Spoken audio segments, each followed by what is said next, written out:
Episode 8, The Good and the Evil. Lucy Westenra has died, the first victim of Count Dracula since his arrival in England. Only Dr. Van Helsing realizes that Miss Lucy is not dead, but undead, an unwilling disciple of the vampire. The funeral was arranged for the next succeeding day, so that Lucy and her mother might be buried together. I attended to all the ghastly formalities, even as the urbane undertaker and his staff went about their business with that rare obsequious suavity inherent to those of his vocation. Van Helsing and I took it upon ourselves to examine papers and so forth. He insisted upon looking over Lucy's papers himself. When you find anything at the solicitor who is for the late Mrs. Westenra, seal all her papers and write him tonight. Should you discover any writings of Miss Lucy, hold them for me. It is not well that her very thoughts go into the hands of strangers. Now, I must search for what may be in the room of Miss Lucy. I went on with my part of the work, and in another half hour had found the name and address of Mrs. Westenra's solicitor, and had written to him. All the poor lady's papers were in order. Explicit directions regarding the place of burial were given. I had hardly sealed the letter when Van Helsing walked in the room, saying, "Can I help you, friend John? I am free, and if I may, my services to you." "Have you got what you looked for?" I did not look for any specific thing. I only hoped to find, and find I have, all that there was. Only some letters and a few memoranda, and a diary new begun. But I have them here, and we shall for the present say nothing of them. I shall see that poor lad Arthur tomorrow evening, and with his sanction, I shall use some. And now, friend John, I think we may to bed. We want sleep, both you and I, and rest to recuperate. Tomorrow we shall have much to do, but for the tonight, there is no need of us. Before turning in, we went to look at poor Lucy. The undertaker had certainly done his work well, for the room was turned into a small chapelle ardente. There was a wilderness of beautiful white flowers, and death was made as little repulsive as might be. The end of the winding sheet was laid over the face. The professor bent over and turned it gently back. We both started at the beauty before us, the tall wax candles showing a sufficient light to note it well. All Lucy's loveliness had come back to her in death, and the hours that had passed, instead of leaving traces of decay's effacing fingers, had instead restored the beauty of life, till positively I could not believe my eyes that I was looking at a corpse. Yes, it is as I expected. He took from his neck inside his collar a little gold crucifix and placed it over the mouth. She may yet be saved. What do you mean? Tomorrow, I want you to bring me before night a set of post-mortem knives. Must we make an autopsy? Yes and no. I want to operate, but not as you think. Let me tell you now, but not a word to another. I want to cut off her head and take out her heart. In heaven's name! Ah, you, a surgeon, and so shocked. Fear not, for it is I that shall operate, and you must only help. I would like to do it tonight, but Arthur will arrive tomorrow, and he will want to see her, to see it. After all farewells are said, when she is coffined and ready for the next day, you and I shall come when all sleep. We shall unscrew the coffin lid, and shall do our operation, and then replace all, so that none know, save we alone. But why do it at all? The girl is dead. Why mutilate her poor body without need? There is no necessity for a post-mortem and nothing to gain by it. No good to her, to us, to science, to human knowledge. Without such need, it is monstrous. Friend John, I pity your poor bleeding heart. and I love you the more because it does so bleed. If I could, I would take on myself the burden that you do bear. But there are things that you know not, but that you shall know, and bless me for knowing, though they are not pleasant things.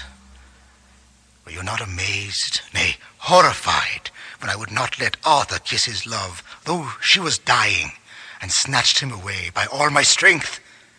Yes, and yet you saw how she thanked me with her so beautiful dying eyes, her voice too so weak, and she kissed my rough old hand and blessed me.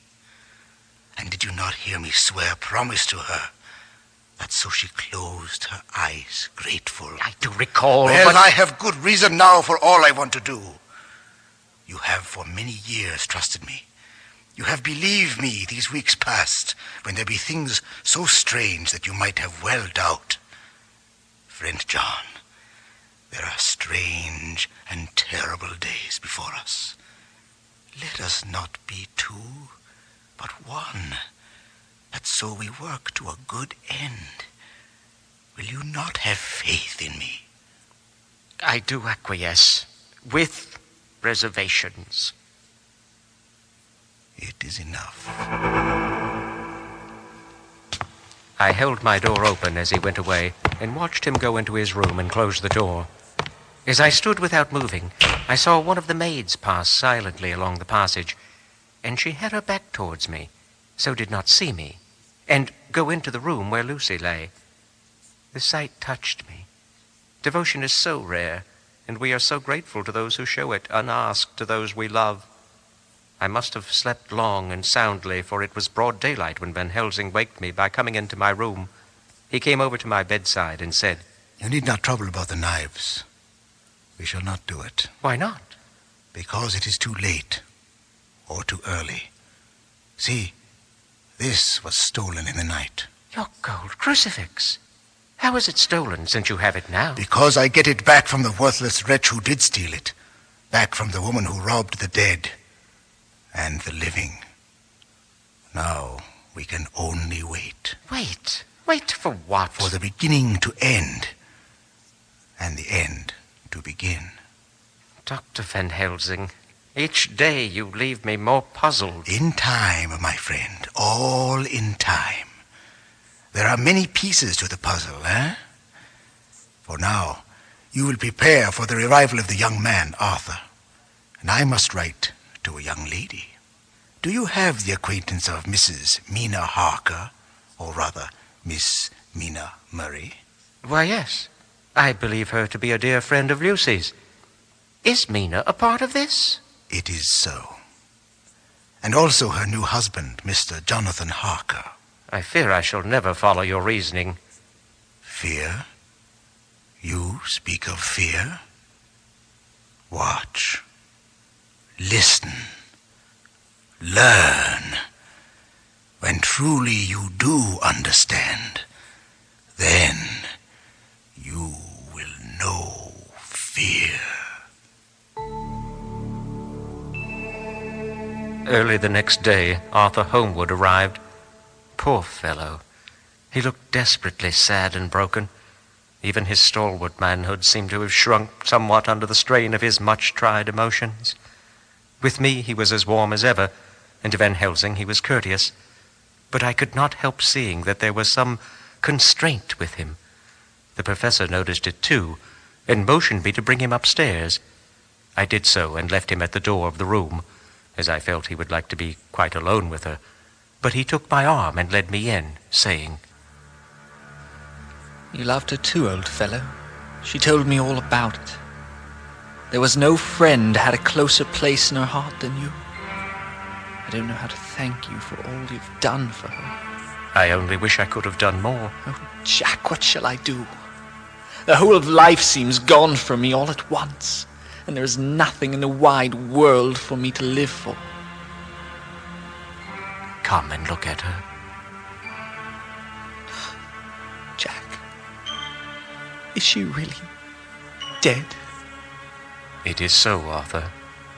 It often happens that After death, faces become softened and even resolved into their youthful beauty, especially so when death is preceded by such acute and prolonged suffering. I see. This must be goodbye. Yes. Yes, I understand. May I kiss her farewell?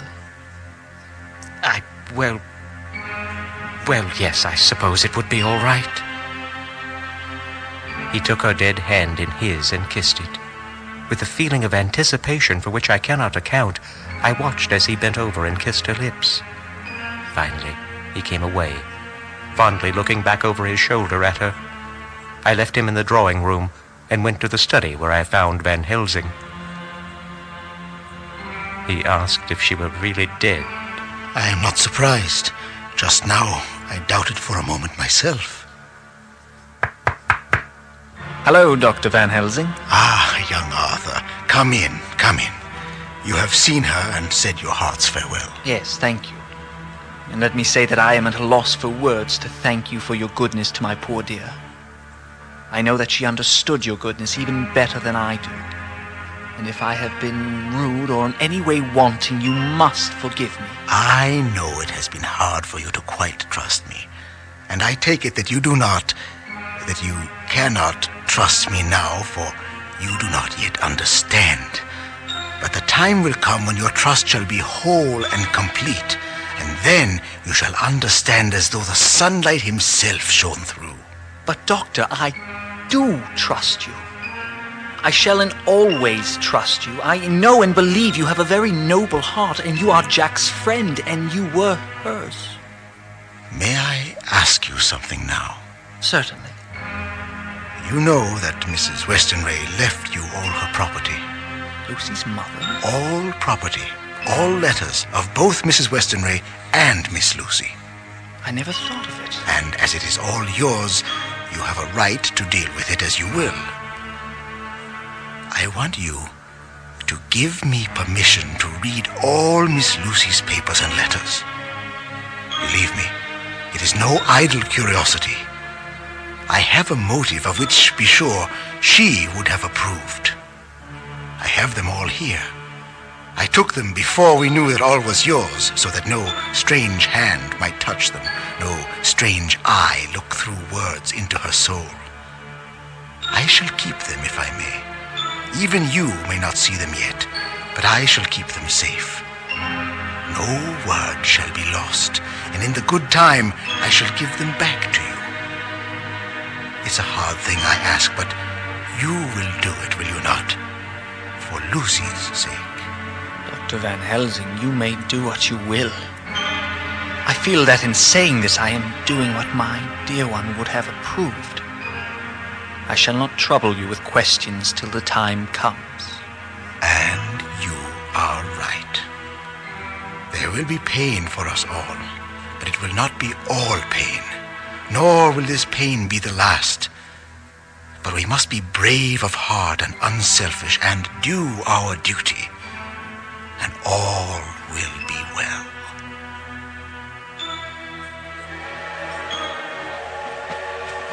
In the train to Exeter, Jonathan sleeping. It seems only yesterday that the last entry was made, and yet how much has come to pass between then. In Whitby and all the world before me, Jonathan away and no news of him, and now married to Jonathan, Jonathan a solicitor, now a partner, master of his business. Mr. Hawkins is dead and buried. A very simple and solemn service. There were only ourselves and the servants there, one or two old friends of his from Exeter, his London agent, and a gentleman representing Sir John Paxton, the president of the Incorporated Law Society. Jonathan and I stood hand in hand, and we felt that our best and dearest friend was gone from us. We came back to town quietly, taking a bus to Hyde Park Corner, and then a walk down to Piccadilly. Jonathan was holding me, when I felt him clutch my arm so tightly that he hurt me, and he said under his breath, My God! "What is it?" I followed his gaze to a tall, thin man with a beaky nose and black moustache and pointed beard, who was observing a very pretty girl.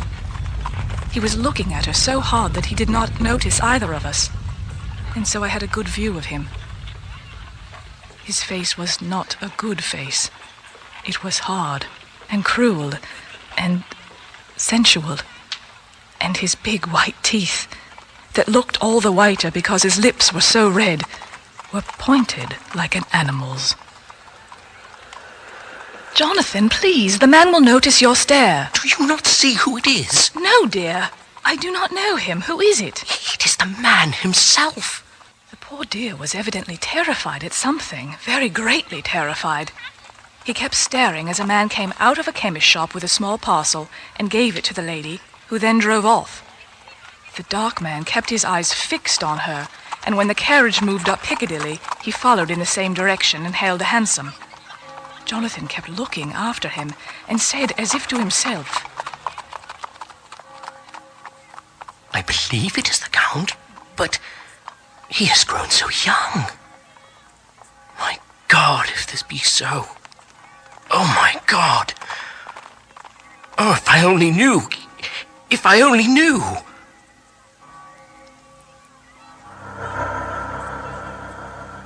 I remained silent and drew him away quietly, and he, holding my arm, came easily.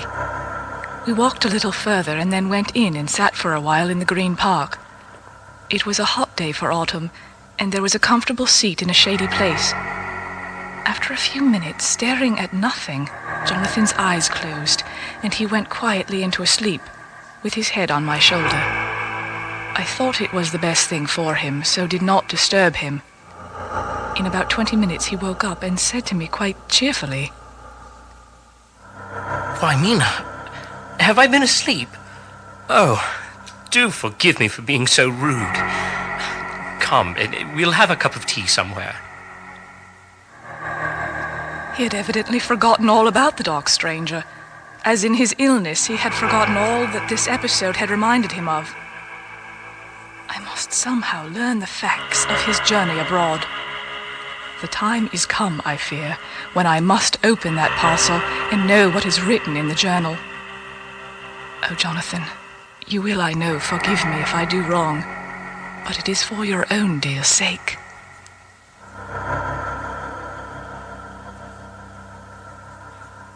Later the same day, I received a telegram from a Dr. Van Helsing, whoever he may be.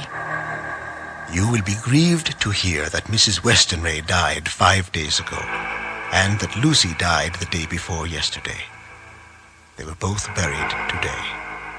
I must speak with you at the earliest opportunity regarding these matters, and also the recent travels of your husband. With deep sympathy and all respect, Van Helsing. Oh, what a wealth of sorrow in a few words. Poor Mrs. Westenray. Poor Lucy. Gone. Gone, never to return to us. God, help us all to bear our troubles. And now this request from Van Helsing about Jonathan. I have answered the doctor and asked him to come by the 10:15 train on the 25th.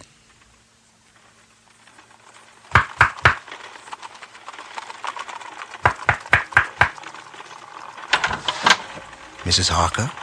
Dr. Van Helsing. I am Van Helsing. Here, this is for you. And what may this be? It is a copy of the record my husband kept of his journey to Transylvania and his visit to Count Dracula. You know of this man? I do not know what I know. I do not know what I believe. I have taken the liberty of reading Jonathan's journal. I have also received correspondence from John Seward hinting at some terrible business at hand, and that I must trust you explicitly. Perhaps there is hope for our young friend after all. Be that as it may, Doctor, I only ask that you read this manuscript, and if you can, refute or confirm this record. While Dr. Van Helsing read the manuscript, I prepared a simple lunch for the two of us. He had finished reading before we sat at the table, but would say nothing of the matter. Of course, I pressed, but he was firm. After lunch, we returned to the sitting room, and Van Helsing, after making himself comfortable, turned to me. Dear Madam Mina, you may sleep without doubt. Strange and terrible as it is, It is true. I will pledge my life on it. Your Jonathan is a noble fellow, and let me tell you from experience of men that one who would do as he did in going down that wall into that room is not one to be injured in permanence by a shock.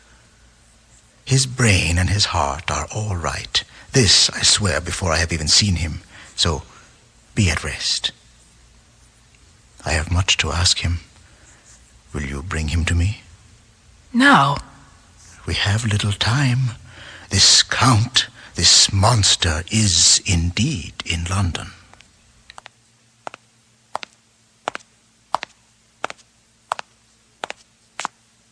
You wish to see me, sir?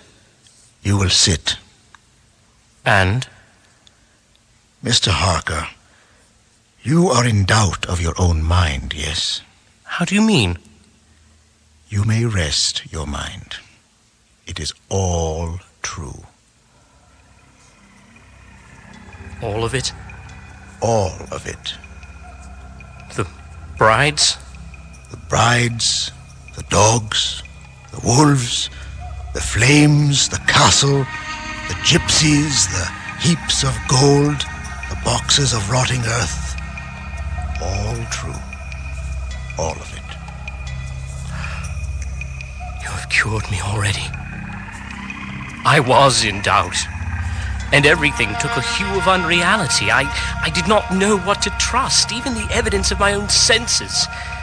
Not knowing what to trust, I did not know what to do, and so had only to keep on working in what had hitherto been the groove of my life. The groove ceased to avail me, and I mistrusted myself. Doctor, you do not know what it is to doubt everything, even yourself. No, you don't. You couldn't with eyebrows like yours. So, you are a physiognomist. I learn more here with each hour. And, my friend, you will pardon praise from an old man, but you are blessed in your wife. She is one of God's women, fashioned by his own hand to show us men and other women that there is a heaven where we can enter, and that its light can be here on earth. So true, so sweet, so noble, so little an egoist, and that, let me tell you, is much in this so skeptical and selfish an age. And now I have a great task to do, and at the beginning it is to know. You can help me now. Will you join me? Does what you do concern the Count? It does. Then I am with you heart and soul. Good. Now we are 6. Myself, Madam Mina, Mr. Jonathan, my good friend John Seward, Sir Arthur, and Quincy the brave American. Together, we shall prevail, eh? Van Helsing's glance fell to the London papers laid about the table. Mein Gott, so soon. Dr. Van Helsing, are you all right? I must go at once. There is much information which I need draw from you, Jonathan, and you, dear lady. Will you be ready when I should need? We shall await your call. And with scarcely a goodbye, Van Helsing was gone. I wonder what it was that took him away so quickly. I'm sure I cannot say. Here, Mina, what do you make of this in the Gazette? The Hampstead Horror. Another child injured. We have just received intelligence that another child, missed last night. Missed last night was only discovered late in the morning under a furze bush at the Shooter's Hill side of Hampstead Heath, which is, perhaps, less frequented than the other parts. It has the same tiny wound in the throat as has been noticed in other cases. It was terribly weak and looked quite emaciated. It, too, when partially restored, had the common story to tell of being lured away by the Bloofer lady. What say you to this, friend John? You are referring to the small punctures, no doubt. Ah, you are my favorite pupil still. it is worth to teach you. Now that you are willing to understand, you have taken the first step to understand. You think then that those so small holes in the children's throats were made by the same that made the holes in Miss Lucy? I suppose so. Then you are wrong. Oh, would it were so. But alas, no. It is worse. Far, far worse. In God's name, Professor Van Helsing, what do you mean? They were made by Miss Lucy.